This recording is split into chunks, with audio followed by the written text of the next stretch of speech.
Buongiorno, ben ritrovati e ben ritrovate. Con questo video la Biblioteca Provinciale Claudio Augusta di Bolzano, presso il Trevi Lab in via Marconi 2, vuole proporre all'attenzione del nostro pubblico un racconto definito dalla stessa autrice una novella quantistica che racconta, narra il territorio attraverso le vicende che vede come protagonisti da una parte una ragazza esile, inquieta, e dall'altra, quasi una contrapposizione, un uomo pingue, pesante, ma che si occupa tra l'altro di fisica, quindi uno scienziato.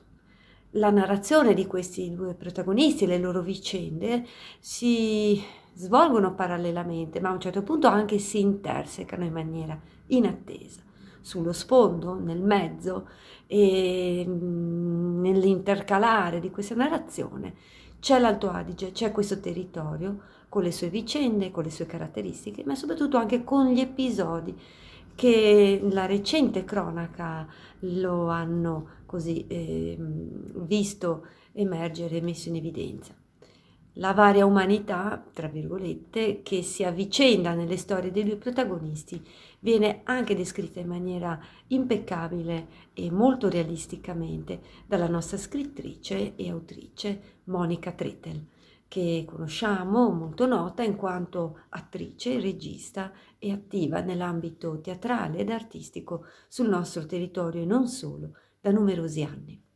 Vi invitiamo quindi alla lettura e a venirci a frequentare qui in biblioteca presso il Trevi Lab in via Marconi 2, la biblioteca provinciale Claudio Augusta, ha il piacere appunto di farvi conoscere il libro La via della capra di Monica Trettel con questo video. A presto e arrivederci.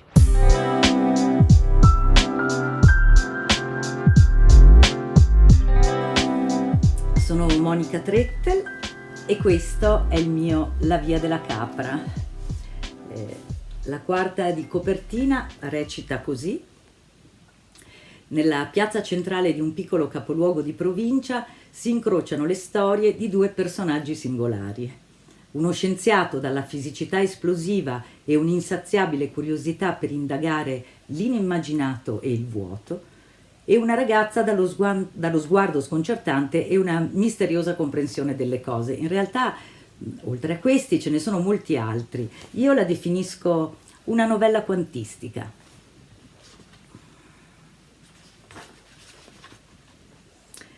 La via della capra, capitolo 1. Il taxi 1, sabato. Era un taxi lucido, bianco da fare impressione. Non si sarebbe trovato un granellino di polvere nemmeno a volerlo.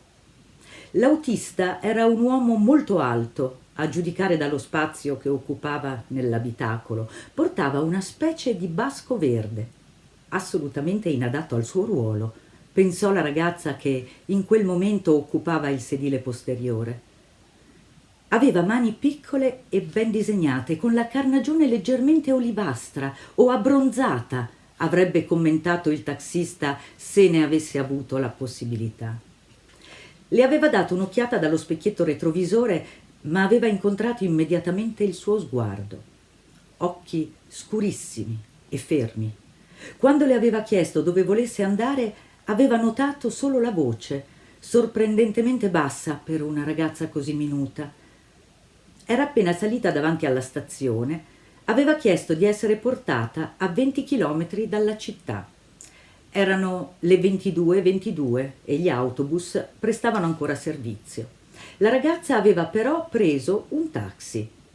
Non aveva bagaglio con sé, solo una borsa a tracolla che, dalle dimensioni, avrebbe potuto contenere al massimo il cambio per 2 giorni. Il sedile del taxi era di pelle nera. La ragazza abbassò le palpebre con un movimento lento e inalò forte con il naso. Sentì una seconda volta su di sé lo sguardo del taxista. Considerò velocemente se lasciar stare o aprire gli occhi e guardarlo. Cercava di evitare, di solito. Se il taxista ne avesse l'occasione, riferirebbe che quando aveva incontrato gli occhi della passeggera delle 22:22 era rimasto sorpreso. Erano così scuri che si aveva bisogno di fissarli per trovare almeno una piccola luce, un bagliore, un riflesso, qualcosa.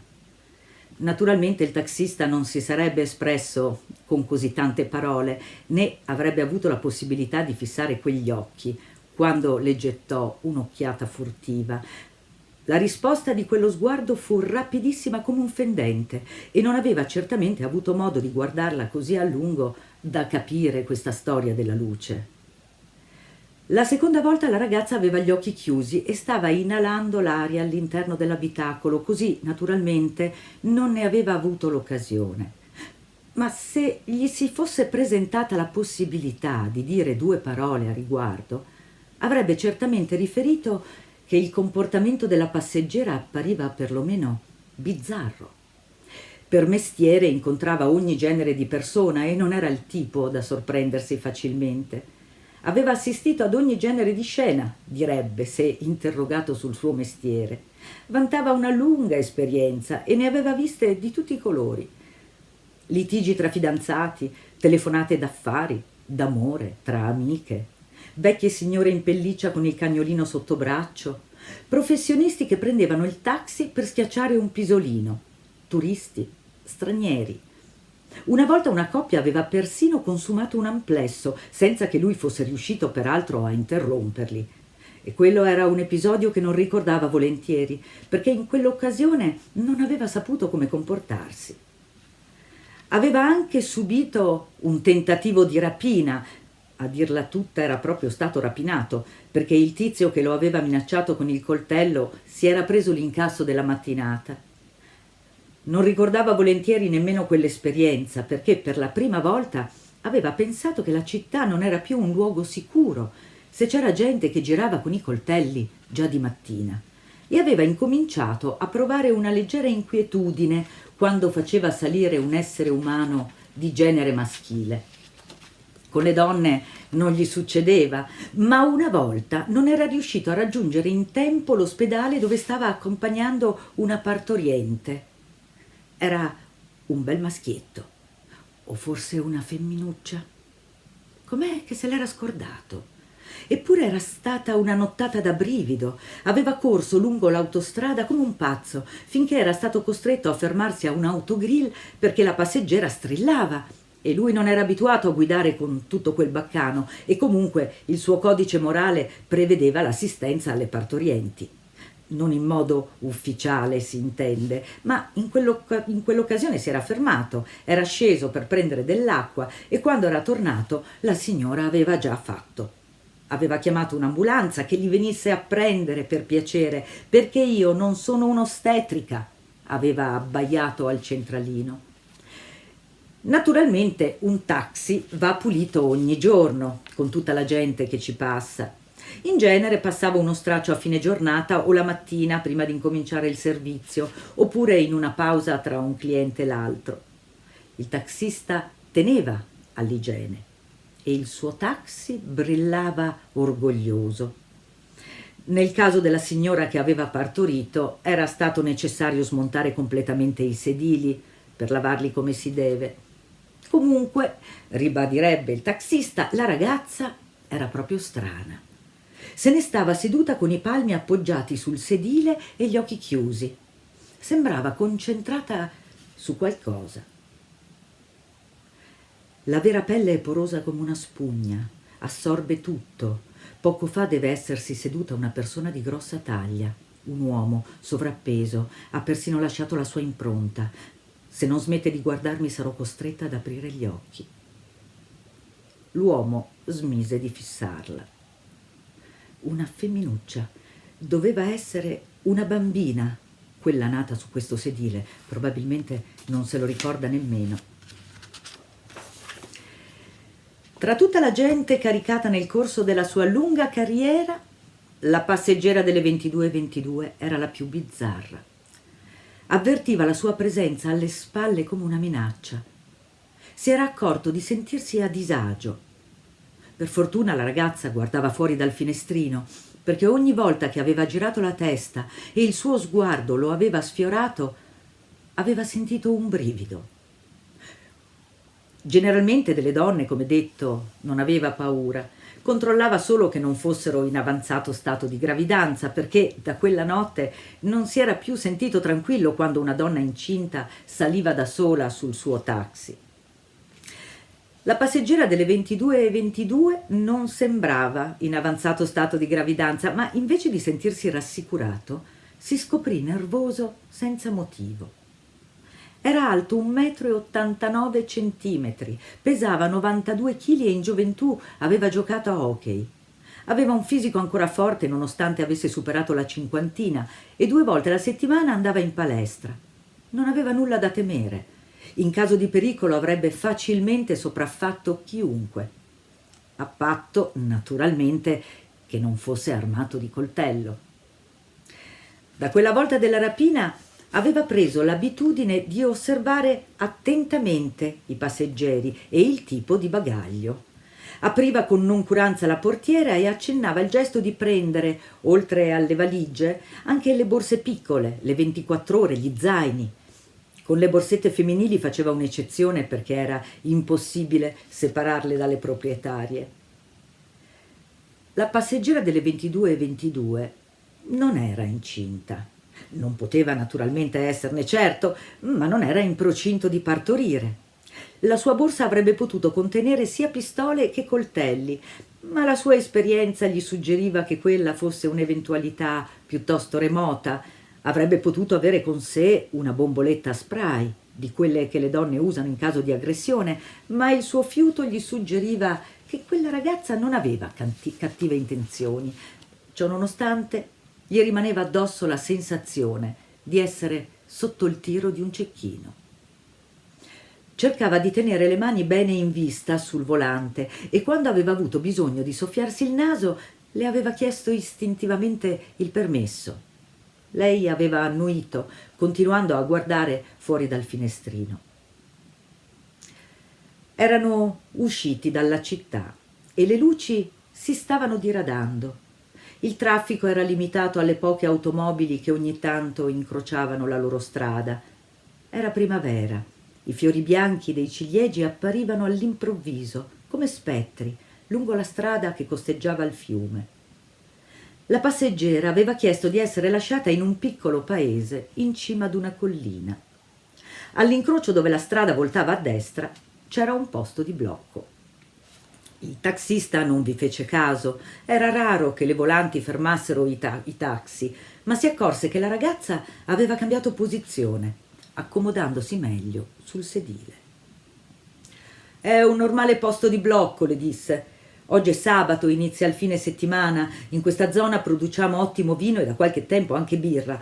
E sembra che i ragazzi d'oggi non si facciano scrupoli a mettersi al volante con un tasso alcolico oltre i limiti. Lei è di qui?» chiese, pentendosi immediatamente della domanda. Si sentiva a disagio. Stava dicendo una falsità, un luogo comune. Erano i giovani a chiamarlo per ritornare a casa dopo le sbornie. Quelli della sua generazione, in genere, si mettevano comunque al volante. La ragazza non aveva risposto, ma aveva voltato leggermente la testa verso lo specchietto retrovisore.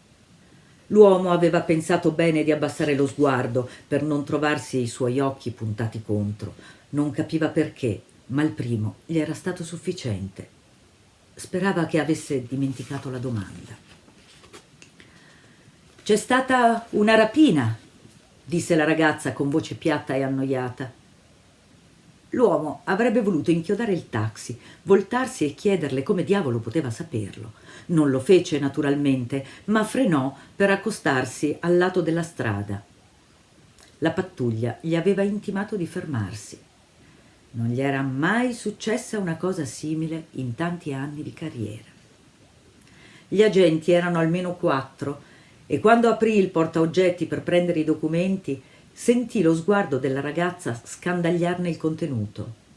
Era seduta immobile al suo posto e non sembrava provare il minimo interesse per la situazione, ma avvertiva la sua attenzione. Era allenato alla gente. Il controllo durò pochi minuti. L'agente più giovane illuminò con una torcia all'interno dell'auto. La ragazza gli gettò un'occhiata di sfuggita. L'altro sembrò soddisfatto.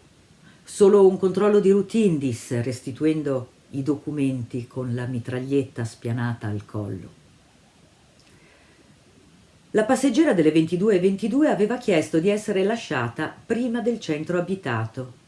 Era buio pesto e l'uomo si chiese dove diavolo fosse diretta. Lo chiese mentalmente a se stesso, ma provò comunque un leggero disagio. Non era certo che quella ragazza non leggesse nei pensieri. Si fermi qui. La voce era di morbido velluto, ma ferma, come un magnete. Qui? Chiese senza riuscire a nascondere la sua sorpresa. Sì, qui. Nella sua voce bassa c'era derisione. La strada era deserta. Si sentivano solo i versi striduli degli uccelli notturni e più sotto il rombo sommesso dell'autostrada. Non si riusciva a vedere nemmeno una pietra. C'era una boscaglia lungo il lato destro e a sinistra uno strapiombo di rocce. Non c'erano più i ciliegi in fiore e il cielo era coperto di nuvole. Non brillava nemmeno una stella. Era decisamente buio, un'oscurità da mettere i brividi. Mentalmente cercò nel suo codice professionale una regola che gli chiarisse se fosse etico lasciare una ragazza così giovane in mezzo al nulla. Poteva incontrare qualche malintenzionato o una volpe, ma non riuscì a trovare niente da obiettare a quella bizzarra richiesta. Fermò il taxi, poi il tassametro. Se l'indomani sui quotidiani locali avesse letto che una giovane donna era stata trovata morta dopo essere stata violentata in mezzo al bosco, non si sarebbe sorpreso, ma avrebbe portato quel peso sulla coscienza per tutta la vita, ragionò velocemente. Ricordava che anni prima c'erano stati diversi efferati omicidi, ma il serial killer era stato catturato, sebbene dopo 7 anni e 7 vittime. Ricordò che l'uomo era morto pochi mesi prima in carcere, dopo aver scontato una lunga pena. Uno psicopatico con un coltello che colpiva preferibilmente prostitute. Era stato fermato una notte con l'ultima vittima ancora calda, rinchiusa nel bagagliaio della sua piccola utilitaria. I casi sembravano risolti, ma il taxista ricordava bene, avendo seguito come chiunque quella vicenda, che il killer non aveva mai ammesso alcuni degli omicidi imputatigli. 2 per l'esattezza. Sentì il bisogno di bere qualcosa, ma naturalmente in servizio non si consuma alcol. E comunque quella ragazza non aveva l'aria di una prostituta. Doveva essersi incantato inseguendo i suoi pensieri, perché quando aveva preso il denaro che gli stava porgendo, aveva avuto l'impressione che si fosse trasformata in una statua nell'attesa. Lo stava osservando e si sentì di colpo un idiota. Fu quella la seconda occasione che ebbe di guardarle gli occhi. Erano neri, decisamente senza luce, e se avesse potuto sarebbe rimasto lì, al bordo di quel lago profondo, per tutta la notte. Ma non ne ebbe il tempo. La ragazza si era sistemata la borsa sulla spalla ed era scesa, incamminandosi al buio lungo la strada. La seguì con lo sguardo finché i fari dell'automobile la illuminarono, mentre faceva retromarcia per tornare indietro. Poi scomparve. Non seppe mai dire perché lo fece.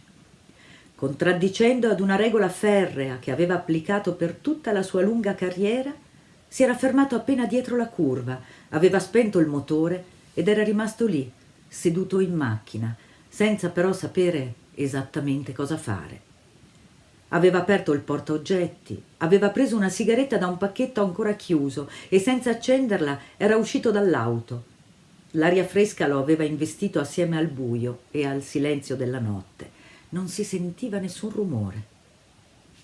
Meglio così, pensò. Starà camminando da qualche parte. Ma come diavolo farà a orientarsi in mezzo a questa oscurità? Forse ha un appuntamento con qualcuno.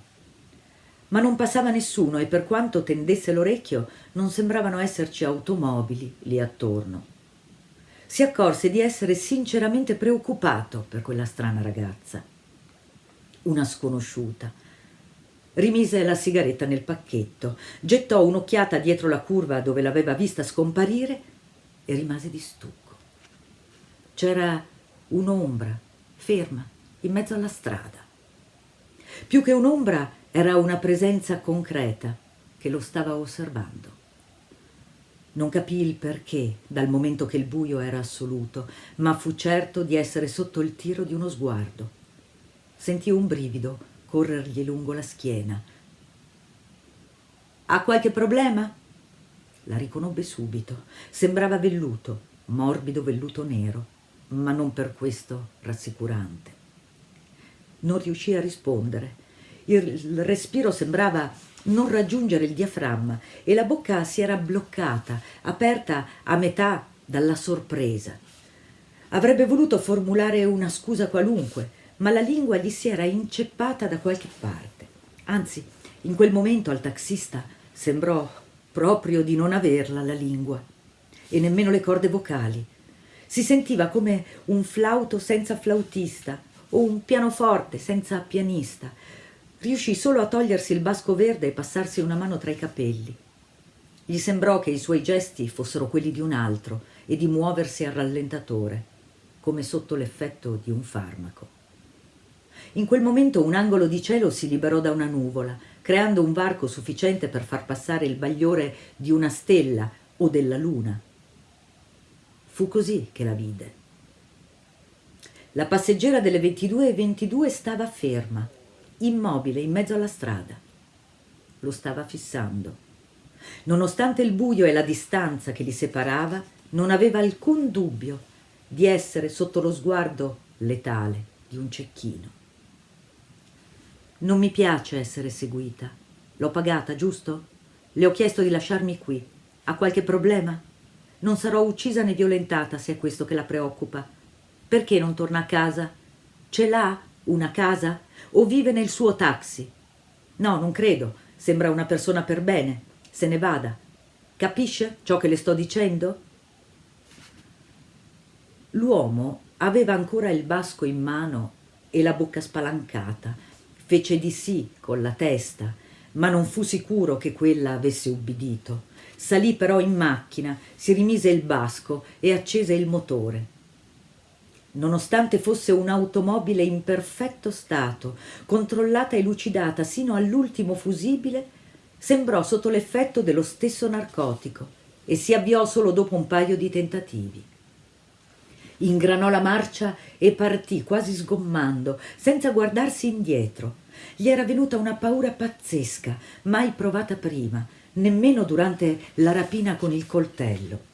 Si lanciò giù per la collina senza pensare, senza quasi frenare. Ripassò davanti al posto di blocco nella direzione opposta e solo allora si accorse di aver superato di molto il limite di velocità. Sperò che la volante non si mettesse al suo inseguimento, ma quelli avevano altro a cui pensare. Si fermò solo quando raggiunse il suo parcheggio davanti alla stazione, spense il motore e si accasciò con la testa sul volante. Sperò che nessuno avesse bisogno di un taxi e rimase in quella posizione per un tempo che nemmeno dopo seppe valutare. Si sentiva svuotato, annullato e aveva bisogno di bere.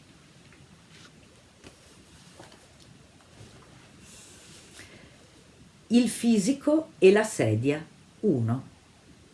Lunedì. Rapina al bancomat. Prelevata la cassaforte di un bancomat contenente 4.000 euro. Il gruppo ha colpito sabato sera un colpo rapido, riuscire a dileguarsi in tempo prima dell'arrivo delle forze. L'uomo chiuse il giornale con un gesto di stizza. L'articolo era mal scritto. Inoltre non amava quel genere di cronaca, ma aveva sfogliato il quotidiano locale solo per farsi un'idea del posto in cui si era fermato. Avrebbe voluto appallotolarlo e gettarlo via, ma era di proprietà dell'elegante caffè sulla piazza e non gli sembrò il caso. Lo riaprì per scrupolo all'ultima pagina, sperando di aver esagerato nel giudizio e di essere stato troppo severo. Gli unici annunci economici riguardavano solo offerte per massaggiatrici a domicilio che gli fecero passare la voglia di tenerlo in mano. Sembrava il catalogo di un discount. Si guardò intorno. La piazza era animata. Ai tavolini dei caffè e dei ristoranti la gente sedeva godendo del primo sole della stagione. Appollaiati sull'unica statua al centro, coppie di turisti scattavano fotografie. Sulle poche panchine pubbliche sedevano alcuni stranieri che spiccavano come rabarbaro in un campo di fiordalisi, osservò. Ma lo pensò senza la minima traccia di giudizio. Non era il tipo di persona da criticare il prossimo per le apparenze. Chiese una seconda bottiglia d'acqua e si asciugò il viso madido con un fazzoletto che estrasse dalla tasca della giacca. Ogni movimento sembrava costargli molta fatica. Stava sudando, ma si era accorto con raccapriccio di non riuscire a togliersi la giacca senza alzarsi dalla sedia, la quale sembrava più che decisa a non permettergli questa azione elementare se non a costo di imbarazzanti manovre. L'uomo era obiettivamente sovrappeso. Indossava una camicia bianca e un completo di lana marrone, troppo pesante per quella giornata primaverile. Il tessuto gli si era appiccicato addosso e quando aveva provato ad alzarsi si era accorto di essere rimasto incastrato con il deretano. Aveva sbruffato rumorosamente contro di sé ed era stato a quel punto che si era asciugato il viso sudato con il fazzoletto. L'uomo sovrappeso era un russo. Aveva passato la vita esagerando con il cibo e la vodka ed essendo soprattutto un buon gustaio, gli era sempre risultato impossibile mettersi a dieta. Era arrivato in quella città di provincia il sabato prima, con il treno delle 21:30 partito in ritardo da Milano, dove era atterrato dopo poche ore di volo da San Pietroburgo.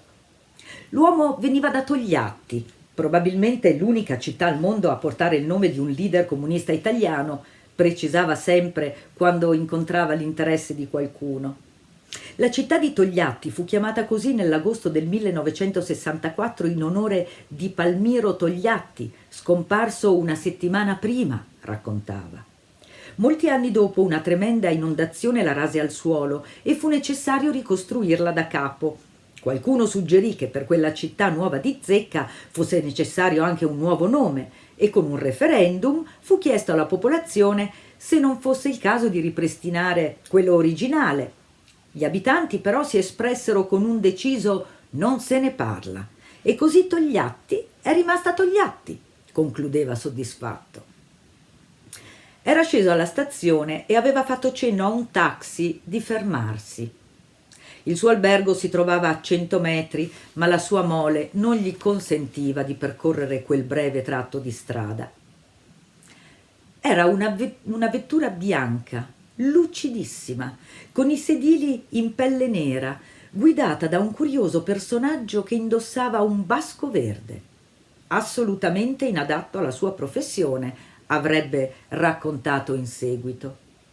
Fu felice che il taxista si occupasse di tutto. Aveva caricato il suo piccolo bagaglio, aveva attraversato la piazza e lo aveva fatto scendere proprio davanti all'entrata. Per fortuna c'erano solo 2 gradini e l'ascensore non era distante. Aveva consumato un'abbondante cena in camera, aveva preso un whisky dal frigobar e aveva tastato il grande letto matrimoniale sperando che reggesse il suo peso e si era coricato prima di mezzanotte. Per prendere sonno aveva letto alcune pagine del romanzo che aveva portato con sé, l'opera di uno svalvolato di nome Murakami Haruki, preciserebbe se ne avesse l'occasione. Si era rigirato come una balena nell'oceano per un paio di volte, cercando una posizione consona all'adipe che lo avvolgeva come una gelatina, aveva imprecato contro di sé e alla fine aveva spento la luce. Si era addormentato quasi subito e per tutta la notte aveva sognato capre.